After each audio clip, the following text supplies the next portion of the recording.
Ja znam da sam jednom naletela na reč koja me je zbunila, kako nisam imala običaj da prethodno pročitam u sebi, bar onako, nego prvo čitanje odmah u etar. Sećam se reči koja me potpuno zabezeknula kad sam je ugledala, ono, delić sekunde pre no što ću je pročitati. Ta reč je glasila revolucionisanje.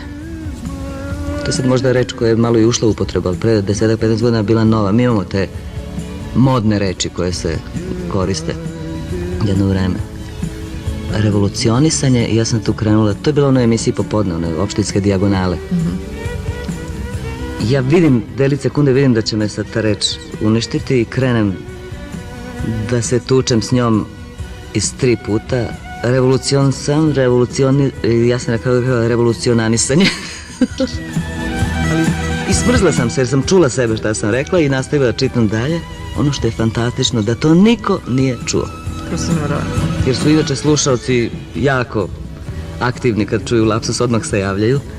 Ja sam čak nekad namerno govorila lapsuse u program da vidim koliko su slušalci revnosni, recimo, bilo ono vreme, memorija pamćenja, fobija straha, koincidencija podudarnosti. Onda me odmah, pa drugarice Ljerka, pa kako može memorija pamćenja da... Pamte se lapsusi. Zašto to? Ja sam na kraju skontila da lapsusi verovatno i dižu slušanost, ako ih nema u preteranim količinama. Sigurno znate antologijske lapsuse Studija B. Evo, zaboravila sam ponašanje pred mikrofonom, lupam rukama.